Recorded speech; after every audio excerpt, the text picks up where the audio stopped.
5. Samuel Baily and the Subjective Utility Theory of Value. In 1825, Samuel Baily, 1791 to 1870, a rising young merchant from Sheffield, published a thorough demolition of Ricardian value theory in his A Critical Dissertation on the Nature, Measures, and Causes of Value. Baily at last brought into English economics the subjective utility theory of the French tradition. Unfortunately, he was not gracious enough to acknowledge that fact. While his essay was clearly in the Say tradition, for example, his brief and brusque references to Say's treatise gave no hints of acknowledging his indebtedness. But in any case, Baily's demolition of Ricardo was devastating. Beginning with Ricardo's definition of value as the relative price or purchasing power of particular goods, Baily went on to show the absurdity and inner contradiction of Ricardo's claim that each good acquires an absolute and unvarying value from the quantity of labor hours embodied in its production. For one thing, if the quantity of labor needed to produce good A remains the same, its value, contra Ricardo, can scarcely be invariable, if the quantity of labor embodied in other goods, B, C, D, etc., has changed. In short, value is strictly relational, a ranking among goods, and therefore cannot be absolute or invariant. Furthermore, Baily demonstrates that value is not inherent in goods at all, but is rather always a process of subjective evaluation in the minds of individuals. Value, as Baily pointed out, in its ultimate sense appears to mean the esteem in which any object is held. It denotes, strictly speaking, an effect produced on the mind. Value is purely a mental affection. Furthermore, he profoundly states that value is not only a subjective estimation, but also that valuation is necessarily relative among various goods or objects. Value is a matter of relative preference. Thus Baily, when we consider objects in themselves without reference to each other, the emotion or pleasure or satisfaction with which we regard their utility or beauty can scarcely take the appellation of value. It is only when objects are considered as subjects of preference or exchange that the specific feeling of value can arise. When they are so considered, our esteem for one object, or our wish to possess it, may be equal to, or greater or less than, our esteem for another. But if value is subjective and relative or relational valuation, it follows that it is absurd for Ricardo to hanker after an invariable measure of value. In a scintillating and telling passage, Baily displays the inner contradictions and absurdities of any objective, absolute theory of value, and specifically of the Ricardian quantity of labor variant. The Ricardians had lost sight of the relative nature of value, and consider it as something positive and absolute, so that if there were only two commodities in the world, and they should both, from some circumstance or other, come to be produced by double the quantity of labor, they would both rise in real value, although their relation to each other would be undisturbed. According to this doctrine, everything might at once become more valuable by requiring at once more labor for its production, a position utterly at variance with the truth. That value denotes the relation in which commodities stand to each other as articles of exchange. Real value, in a word, is on this theory considered as being the independent result of labor, and consequently, if under any circumstances the quantity of labor is increased, the real value is increased. Hence the paradox. quoting from the devoted Ricardian Thomas de Quincey, that it is possible for A continually to increase in value, in real value, observe, and yet command a continually decreasing quantity of B, and this though they were the only commodities in existence. In sum, as Baily pungently noted, the very term absolute value implies the same sort of absurdity as absolute distance. Baily then enters into a penetrating discussion of the theory of measurement, showing the tremendous gulf between genuine measurement of real or physical objects and any concept of measuring something as subjective and relative as human valuation. In the case of physical objects, such concepts as length or weight are measured by fixing an invariant physical measure, such as a foot rule, and then comparing the length of other objects in question with such a rule. In human valuation, measurement is quite different. It is simply the expression of prices or relative purchasing powers of different goods in terms of one money or medium of exchange. Here there is no physical operation such as measurement of physical objects. In the case of money, there is a common expression or denominator of value in money rather than an invariable physical object of comparison. In fact, these prices or quantities are relative and variable, and there is no invariability involved. Indeed, Baily would have done still better to abandon the term measure altogether, and to confine it strictly to the invariant standards used to compare physical objects, simply confining the idea of comparing relative prices in terms of money to the term common expression or common denominator. A great deal of confusion in economic theory might have been avoided. In the course of demolishing the idea of an invariable measure of value, Baily took deadly aim at the notion that the value of money is invariant over time, and therefore can be used to compare general prices over time. While the money commodity is not more fixed in value than any other, one of its attributes, and one of the reasons it is chosen as money on the market, is its comparative steadiness of value, as Baily sensibly termed it in a later work on Money and its Value, Money and its Vicissitudes in Value, 1837. But its value is not constant, and therefore there is no way of measuring value over time.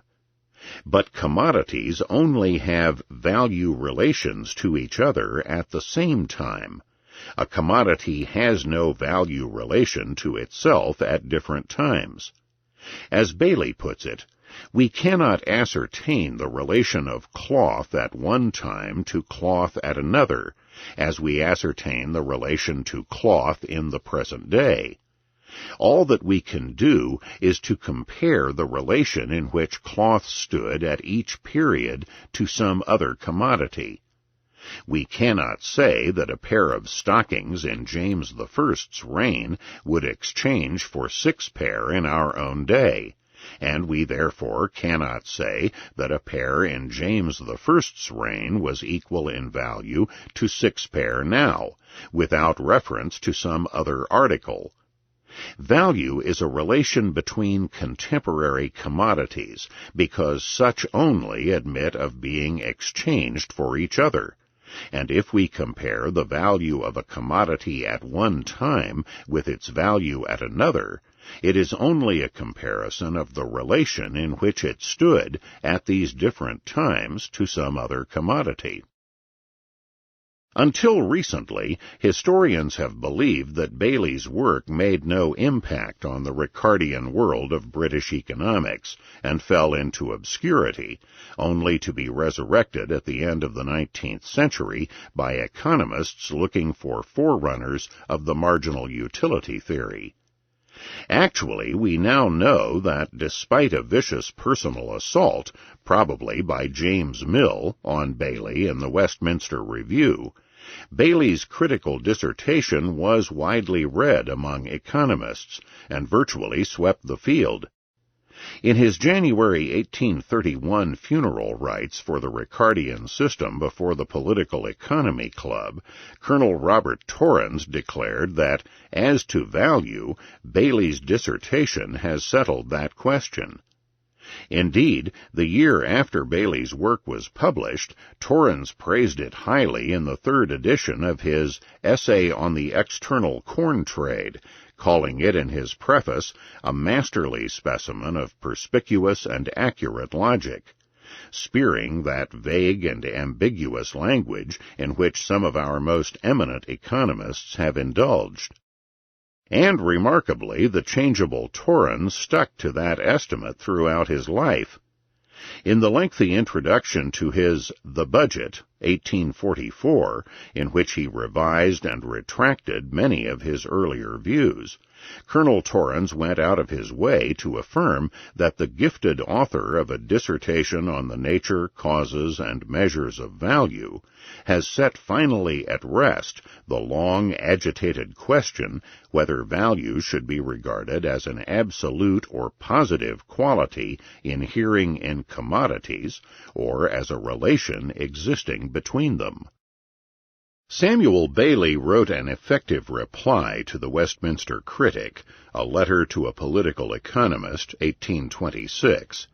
But apart from this and his money tract, most of his numerous writings dealt with philosophy and with political reform. For this prosperous Sheffield merchant, born into a mercantile family, founder and four-time president of the Sheffield Literary and Philosophical Society, was in intellectual matters an ardent Benthamite. He devoted the bulk of his intellectual resources to Benthamite writings on philosophy and on radical reform, and twice ran unsuccessfully on a reform ticket for Parliament.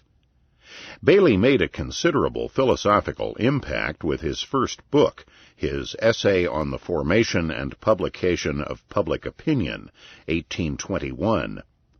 The essay's emphasis on the utilitarian value of free discussion greatly influenced James Mill, John Stuart Mill's On Liberty, and Francis Place. In economic matters, Baily's essay grounded economic activity in subjective mental phenomena and explicitly rejected the emphasis of British classical economics on physical material objects. The methodology of economics, Baily maintained, was introspective of one's empirical surroundings. Baily saw economics as a science of mind rather than as technology. Clearly, his methodology and philosophy of economics were far more Austrian than has been realized. Baily's later works were non-economic, including Essays on the Pursuit of Truth, 1844, The Theory of Reasoning, 1851 and 1852, and three series of Letters on the Philosophy of the Human Mind, 1855 to 1862. His final publication was a 2-volume book using etymology to rearrange and reinterpret some of Shakespeare's plays, On the Received Text of Shakespeare's Dramatic Writings and Its Improvement, 1862 to 1866. Samuel Baily was the most important and influential subjective value theorist, but he was not the first to bring subjective utility theory to 19th-century Britain. That honor belongs to the virtually unknown Scotsman John Craig, circa 1780 to circa 1850. All that we know about Craig is that he was a citizen of Glasgow and was a member of the Fellowship of the Royal Society of Edinburgh, and yet nothing else is known about his occupation or background. After writing a 3-volume work on the elements of political science, 1814, Craig made his striking, if unnoticed, contribution to economics in his Remarks on Some Fundamental Doctrines of Political Economy, 1821. Craig not only brought utility into a British economics dominated by discussions of cost and natural price. For the first time in Great Britain, he brought value theory to the verge of the concept of marginal utility. Starting with the axiom that utility is the basis of all value, Craig proceeds to the influence of supply. Relative values of commodities may change, and those persons who happen to be possessed of articles which are produced in larger quantities than formerly, or which from other circumstances become less in demand, may find themselves poorer. In short, greater quantity leads to a lesser value. More abundance leading to lower value had once been a commonplace of economic thought. But precisely why is this true? Craig first notes that an increased quantity of, say, broadcloth will lower its price. He then goes on to explain, in a truly notable passage, that all of the broadcloth that, in the estimation of purchasers, was worth the former price, had been formerly brought to market, and if more is now to be disposed of, it must be to those who did not reckon its utility equivalent to its former cost. New purchasers indeed will appear in proportion to the reduction of price, because at every step of the decline it is brought down to the estimate which an additional number of persons had formed of its power of producing gratification, or, in other words, to their estimate of its value in use. Thus John Craig not only explicitly refuted the dominant Smithian view of the separation of value in use from value in exchange, showing that the latter depended strictly on the former. Even more important, Craig had captured the essence of the marginal utility doctrine without the label, showing that as the quantity of a good increases, its price or value must fall in order to tap a new group of purchasers whose utility estimate of the good had been too low to allow them to purchase the good at the original higher price for the smaller product. In short, purchasers previously sub-marginal now become marginal for the additional product as the price falls. As Professor Thor Bruce declares, Craig appears on the very verge of expressing the idea of marginal utility. He broke away from the theory held by his contemporaries, which was based on the cost idea, and became the first exponent of the idea of the connection between utility and value. In thus emphasizing the utility theory, he was the forerunner of the Austrian school of the latter half of the 19th century. Craig doesn't stop there. If more broadcloth, for example, has been produced, and its price has therefore fallen, the previous purchasers now have surplus revenue, which they will use to increase the demand and therefore the price of other products. Hence the fall in value of broadcloth will increase the demand and the price of other goods. Therefore, an increased supply of some goods does not necessarily lead to a fall in general values, but rather to a restructuring of prices and to additional real income to consumers. Craig concludes from his value analysis that exchange value not only depends on use value, but is also an accurate measure of that value. Craig points out in his introduction to the Remarks that only after the body of his tract was written did he come across J.B. Say's Treatise and see the similarity in approach. He adds, however, that Say's proper concentration on exchange value should have been amended to point out that it is also the embodiment or expression of value in use. Attacking the Ricardian labor or cost theory of value, Craig points out that the value of any good is determined not by its cost of production, but by its demand and supply, the demand varying continually in accordance with consumer desires, and the supply changing according to the scarcity or abundance of its factors of production, as well as the fertility of agriculture. Or, as Craig put it, even if the cost were ascertained, it would not enable us to judge of the exchangeable value. Exchange value depends entirely on the proportion in the market which the demand for an article may bear to the supply, a proportion ever varying on the one hand according to the plenty or scarcity of capital or labor, and the fertility of the season.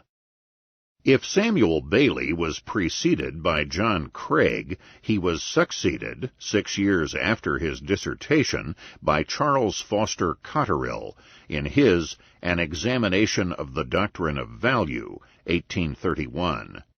Cotterill not only generally endorsed Baily's subjective utility theory, he also pronounced the same year as Torrens the demise of the Ricardian movement, noting bemusedly that there are some Ricardians still remaining. 6. Nassau Senior, the Whately Connection, and Utility Theory. During the late 1820s, Nassau W. Senior delivered a series of lectures as Drummond Professor at Oxford, some of which were collected in Senior's only published book, his Outline of the Science of Political Economy, 1836. Senior carried forward Baily's subjective utility theory. How much he was influenced by Baily is difficult to say, since, like all too many economists of his era, Senior acknowledged virtually no like-minded colleagues or influences upon his own work. Senior did acknowledge J.B. Say, however, and began his value analysis by stating that value depends on utility and scarcity, thus returning to the continental tradition. Senior added that utility is relative to human desires and to different persons, and is not intrinsic in objects. Utility, he pointed out, denotes no intrinsic quality in the things which we call useful. It merely expresses their relations to the pains and pleasures of mankind. And as the susceptibility of pain and pleasure from particular objects is created and modified by causes innumerable and constantly varying, we find an endless diversity in the relative utility of different objects to different persons, a diversity which is the motive of all exchanges. Scarcity, or the natural limitation of supply, was, for Senior, the main influence on relative utility. In the course of his discussion, Senior virtually came to formulate the law of diminishing marginal utility. Not only are there limits to the pleasure which the commodities of any given class can afford, but the pleasure diminishes in a rapidly increasing ratio long before those limits are reached. 2 articles of the same kind will seldom afford twice the pleasure of one, and still less will 10 give 5 times the pleasure of 2. While he was completing his studies at Oxford, young Senior acquired as his tutor a young man only 3 years older than himself, recently appointed as a Fellow at Oriel College, from which he had graduated several years earlier. The Reverend Richard Whately, 1787 to 1863, philosopher and theologian, and son of an Anglican minister, was to become Senior's close and lifelong friend. Even though Senior became an attorney, he remained a central part of the Oriel College circle clustered around the charismatic Whately. The circle engaged in literary studies and pursuits, with Senior publishing several literary articles and launching a short-lived literary and intellectual quarterly, the London Review. Whately published what was to become the standard text on logic, The Elements of Logic, 1826, in which Senior included an appendix on ambiguous terms used in political economy. Indeed, Whately was probably responsible for injecting an unfortunate tendency in Senior towards word-chopping and logomachy, which helped dampen the influence of the great Senior in the world of economics. At any rate, Senior learned philosophy and theology from Whately, and the latter economics from Senior. In Oxford, the Oriel Circle was becoming a highly influential center for liberal and Whig views within the Anglican Church, a remarkable influence indeed in that traditionally high Tory and high Church university. When the Drummond Professorship in Political Economy opened up in 1825, Whately secured the post for Nassau Senior, and when Senior's term expired 5 years later, he recommended and obtained the position for Whately as his successor. Whately's Drummond Lectures, the Introductory Lectures on Political Economy, 1831, second edition, 1832, continued and expanded the Senior tradition, particularly in value theory. Indeed, methodologically, Whately went further than Senior. His linguistic and philosophical interests led Whately to see that the concept and terminology of political economy tended to confuse and conflate these two distinct fields. This confusion hindered the scientific development of economics. Hence, Whately proposed substituting a new word, catalactics, the science of exchanges, for political economy. Whately defined man as an animal that makes exchanges, pointing out that even the animals nearest to human rationality did not have, to all appearance, the least notion of bartering, or in any way exchanging one thing for another. Focusing on human acts of exchange rather than on the things being exchanged, Whately was led almost immediately to a subjective theory of value, since he saw that the same thing is different to different persons, and that differences in subjective value are the foundation of all exchanges.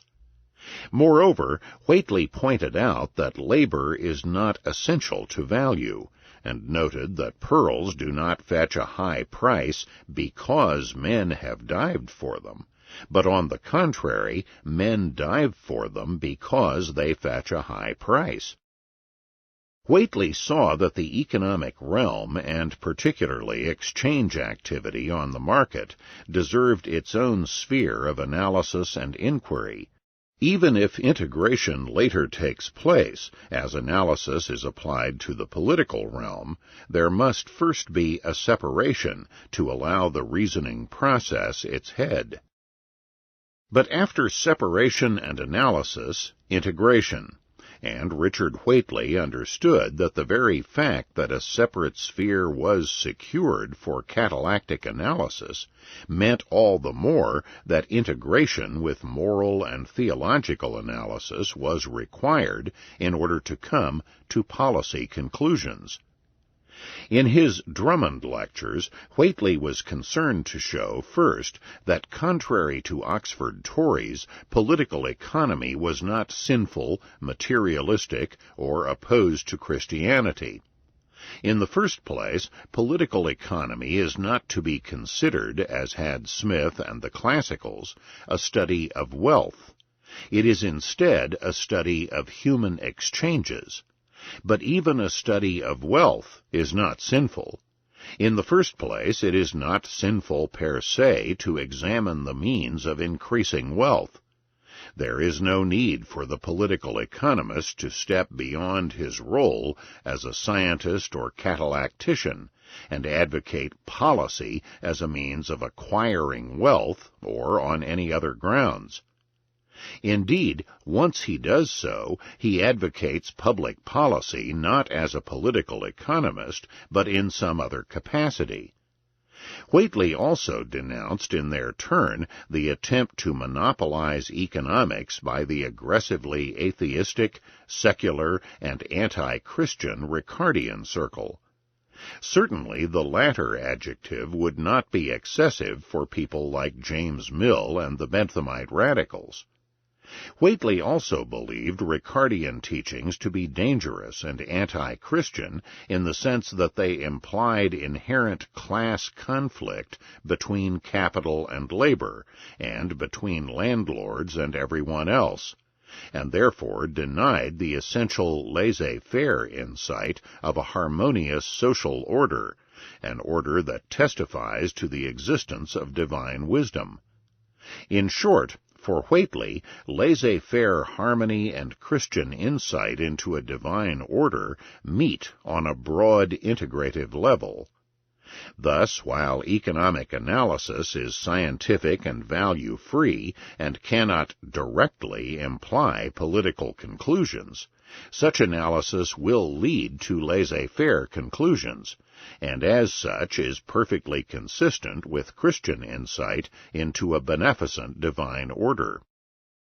In addition to his subtle exposition on the nature of and distinctions among positive and normative economics, Whately denounced the naive fact-gathering methodology of the Baconian Cambridge inductivists, led by Richard Jones and William Whewell.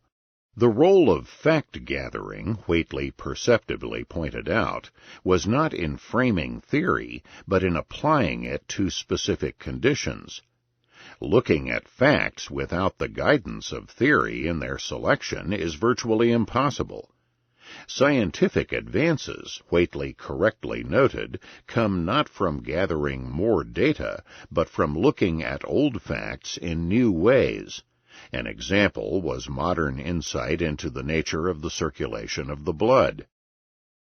In 1832, Richard Whately left his Drummond chair prematurely on getting a surprise appointment to the high post of Anglican Archbishop of Dublin, where he scandalized the evangelical faithful by refusing to be anti-Catholic and by insisting on being joyous on the Sabbath.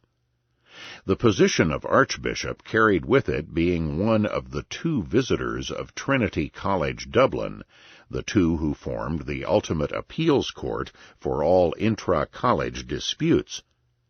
Whately used his clout at Trinity to drive through, over fierce opposition, the establishment of a new chair of political economy at Trinity, under terms closely modeled on the Drummond chair.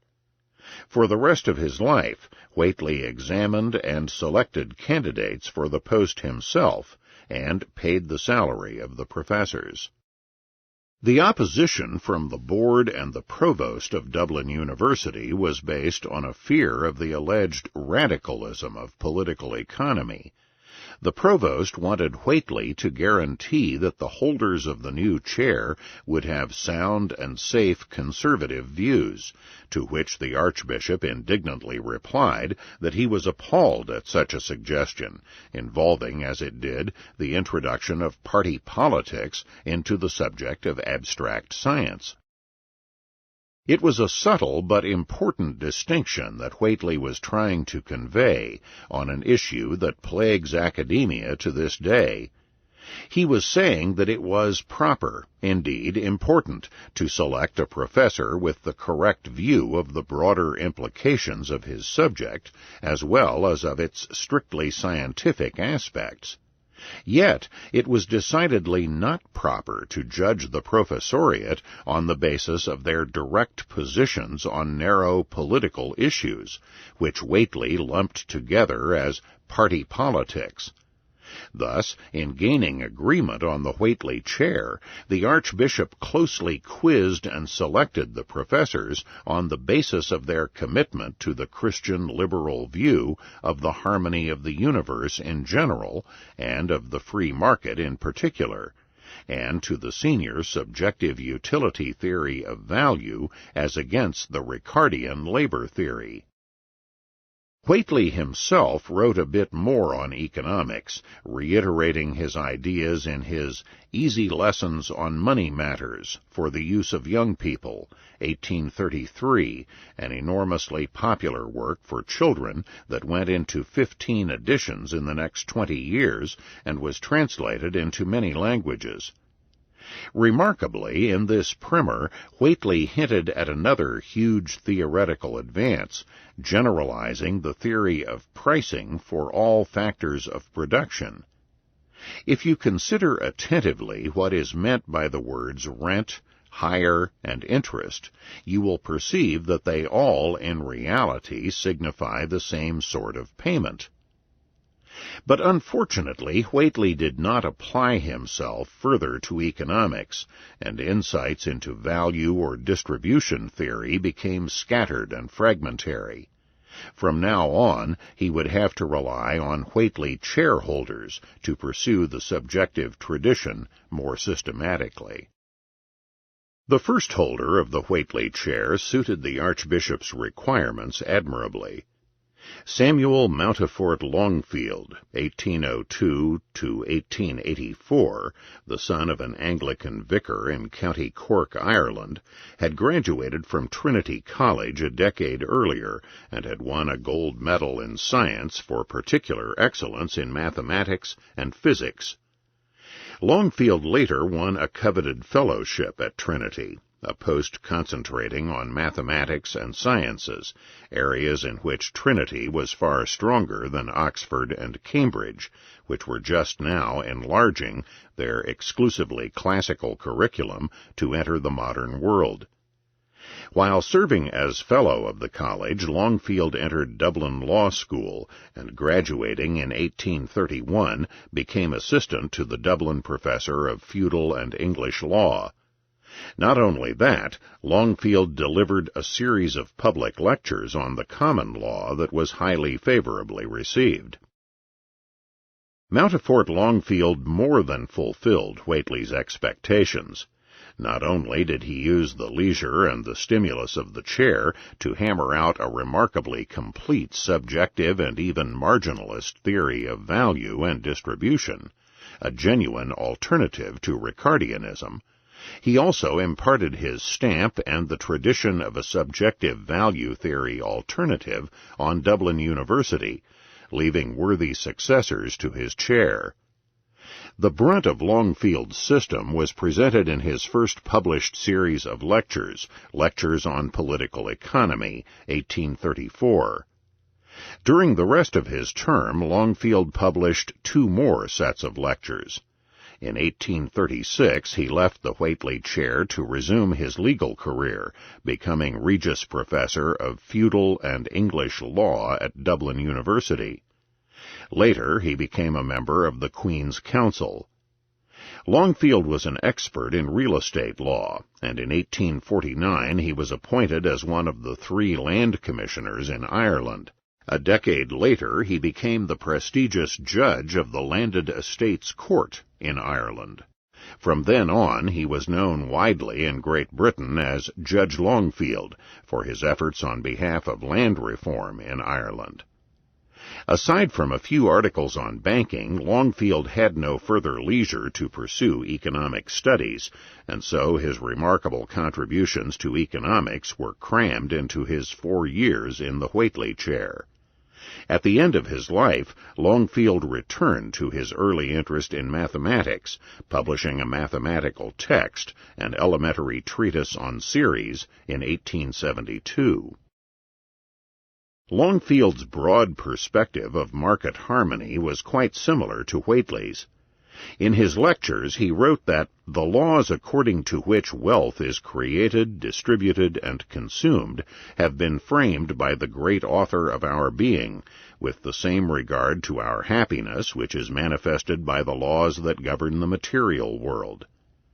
Furthermore, Longfield was disturbed by Ricardo's pessimistic theory of distribution and his portrayal of inherent class conflict between workers, capitalists, and landlords, with the former two being doomed by an inevitable rising lion's share of the product accruing to the unproductive class of landlords. In value theory, Longfield worked out the subjective theory of value and price more fully than had been accomplished before in Great Britain. He concentrated firmly on market price as the important consideration rather than long-run price, and also showed that both are in any case determined by supply and demand. Longfield broke important new ground in his detailed marginal analysis of demand. Here he worked out the concept of consumer demand as a schedule related to sets of prices, and even developed the idea of individual falling demand schedules as the fundamental basis of aggregate market demand. Even more fully than John Craig, Longfield showed that market demand curves are constituted by a spectrum of supramarginal, marginal, and submarginal buyers, each with different intensities of demand.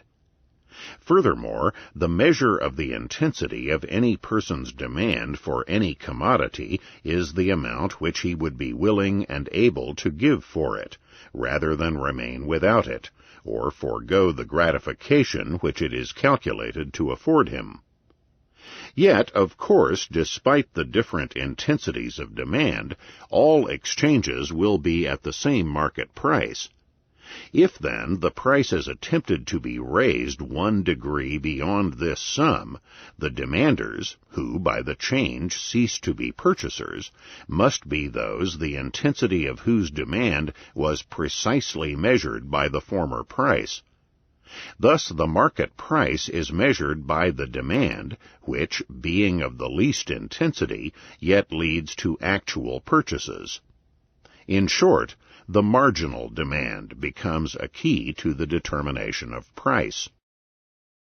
In his analysis of supply, Longfield showed that the supply relevant to the real day-to-day market price is a previously produced stock of a good now fixed for the immediate present period. In short, what would now be called a vertical supply curve for the immediate market period. Furthermore, Longfield saw clearly, in contrast to Ricardo, that cost of production in no sense determines price. At most, it contributes indirectly to that determination by affecting the extent of supply. His analysis comes close to the later Austrian theory by brilliantly pointing out that the effect of cost on supply comes from the expectations of producers in deciding how much of a good to make and put on the market. Thus the cost of production acts by its influence on the supply, since men will not produce commodities unless with the reasonable expectation of selling them for more than the cost of producing them. Professor Lawrence Moss, a biographer of Longfield, has deprecated the latter's contribution to value theory as not a marginal utility theory.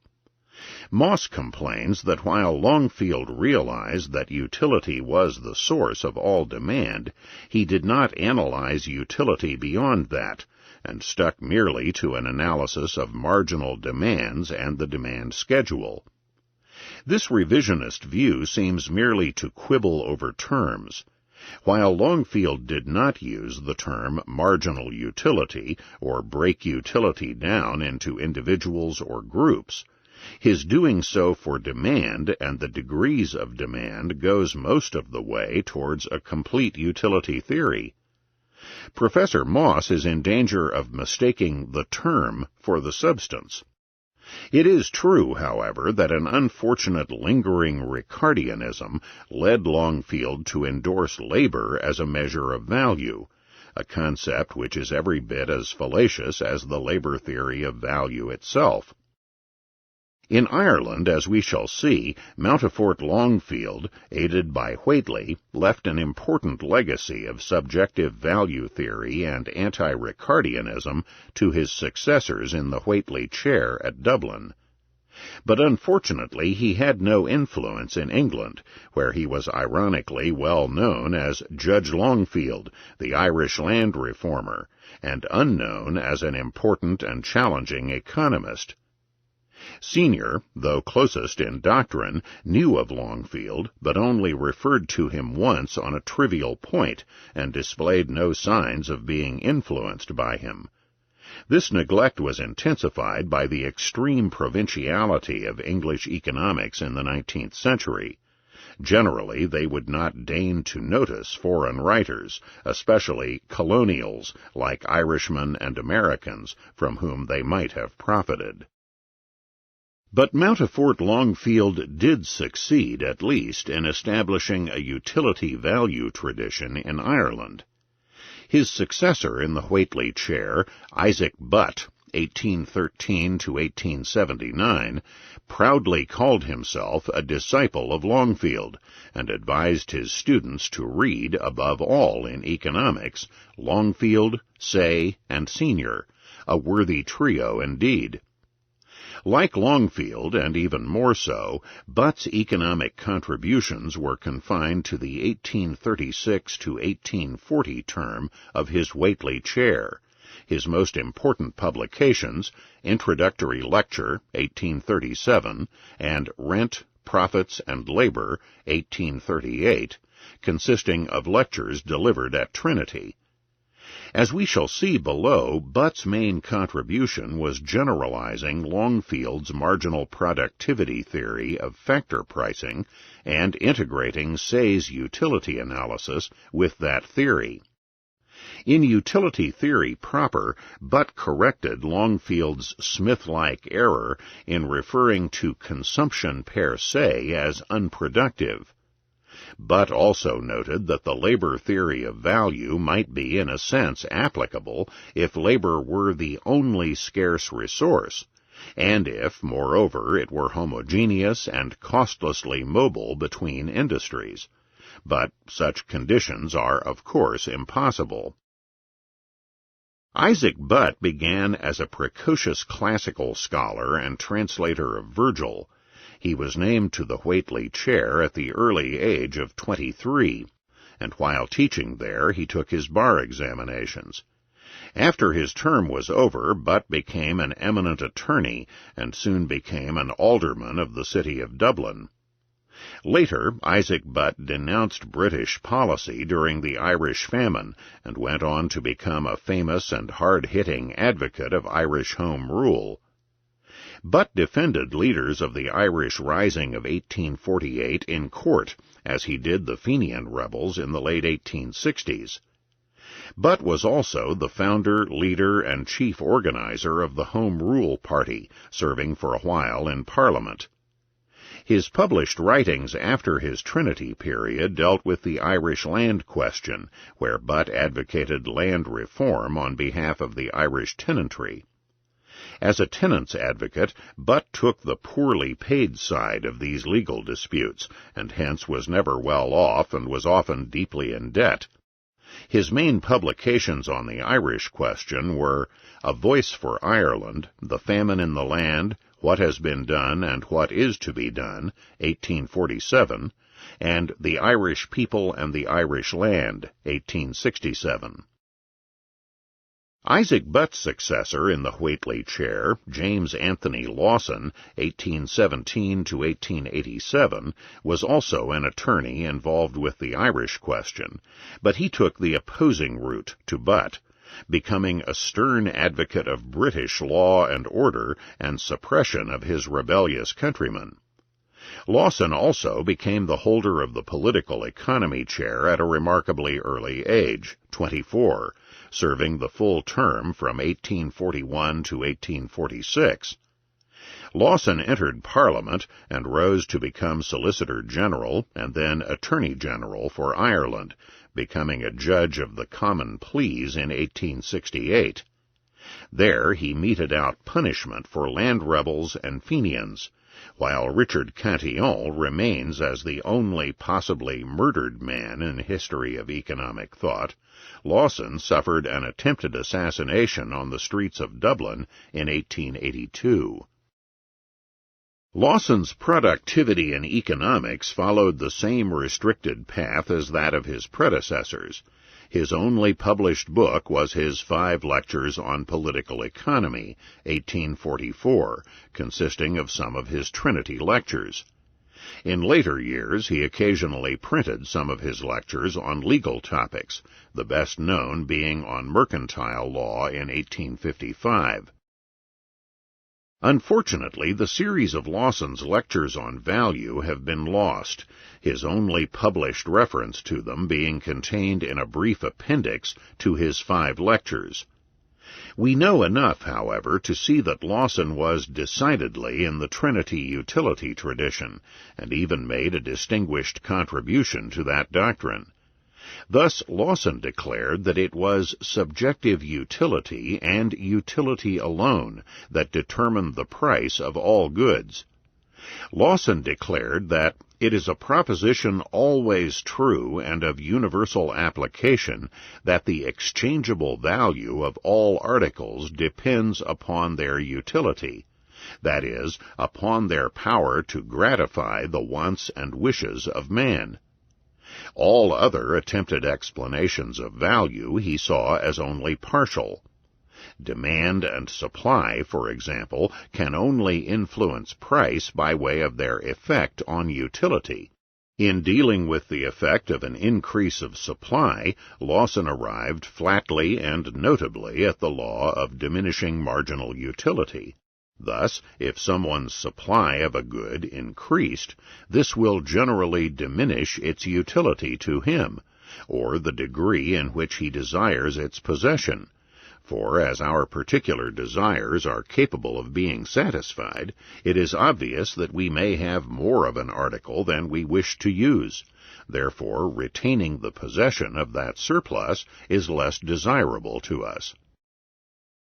When coming to the cost of production theory of value, Lawson pointed out that the utility of a product, and not its cost, determines how much anyone will pay for it. While price may sometimes equal cost of production, this does not mean that cost determines the price. On the contrary, the coinciding of cost and price, Lawson added, can only come about through the medium of a change in supply, and when this cannot be brought about, there is no such coincidence and no tendency toward it. In that way, Lawson arrived at Stanley Jevons' newly hacked-out value position of a generation later. In his 5 lectures, Lawson also developed the Whateleyan idea of economics as catalactics, as the study of exchanging man. In his first lecture, Lawson declared that economics views man in connection with his fellow man, having reference solely to those relations which are the consequences of a particular act, to which his nature leads him, namely, the act of making exchange. In his second lecture, Lawson failed to continue this line, and fell back on older discussions of political economy as the study of wealth. The next holder of the Whately chair, William Neilson Hancock, 1820 to 1888, a student of Whately at Oxford, taught at Trinity from 1846 to 1851, and was also an attorney. He was a particularly scholarly lawyer, and in the last 2 years of his Trinity term he simultaneously held the chairs of jurisprudence and political economy at the new Queen's College, Belfast. Afterwards, Hancock was a secretary to many government commissions on land and education matters, and held posts as court clerk, ending his career as clerk of the Crown and Hanaper in Dublin. He was the principal founder of the Statistical Society of Ireland in 1847 and the Social Inquiry Society of Belfast 4 years later. In contrast to the other Trinity chairholders, Hancock was interested in statistics and empirical work. He had graduated from Trinity in 1842 with a first in mathematics. He published a host of articles and pamphlets on empirical questions. Several dealt, almost inevitably, with the Irish land question, where, like Longfield and Butt, but unlike Lawson, he championed the rights of the Irish tenantry and deplored the effect upon their condition of the British-imposed system of land tenure. For example, The Tenant Right of Ulster, 1845, Impediments to the Prosperity of Ireland, 1850, and 2 reports for the Irish government on the history of the landlord and tenant question in Ireland, 1859 and 1866. Other pamphlets dealt with taxation and local government, in which he advocated a single tax on income, including the inheritance of wealth. A third group of articles advocated stricter control and supervision of the savings banks. Hancock's statistical work was done under the influence and guidance of Thomas Larcom, a land surveyor and statistician who filled many government posts, becoming Under-Secretary for Ireland in the 1850s. While better known for applied economics, Hancock did publish a valuable theoretical work consisting of his Introductory Lecture on Political Economy, 1848, 1849, delivered at Trinity College. He began by noting the ambiguity that had pervaded the use of the word value, and made clear that the word price is fortunately free from all ambiguity, and always means the exchangeable value of a commodity, estimated in the money of the country where the exchange takes place. He proposed then to use the word price exclusively instead of exchange value. Price, furthermore, can change either from the side of things or from the side of money. Treating the former, he notes that such changes can only take place as a result of one or both of the following causes: either a change in the degree in which its possession is desired, or in its desirability, or a change in the force of the causes by which its supply is limited, or, in other words, by which it is made scarce. Turning to demand, Hancock added that the degree in which the possession of a commodity is desired is measured by the number of persons able and willing to purchase at each amount of price. Hancock's utility, or quasi-marginal utility analysis, emphasized a slightly different aspect than did that of his predecessors, namely, another aspect of what we would now call the falling demand curve. For he noted that it is observed that for commodities in general, their desirability increases very rapidly as their prices fall. On supply, Hancock again stressed limitations of supply rather than cost, and the limitations or scarcities of supply are dependent on the scarcities of the various factors of production. He implied that the returns to these factors is a question of their prices, and that any explanation of the prices of the factors must treat them uniformly, in accordance with the influences upon their demand and supply, that is, by the application of the laws already stated with regard to other prices. But while Hancock was clearly in the Trinity utility tradition, we see already a falling back, a loss of interest, and a greater vagueness in the discussion of value, or indeed of theory in general. And, indeed, William Neilson Hancock was destined to be the last of the distinguished line of Irish subjective utility theorists at Trinity College.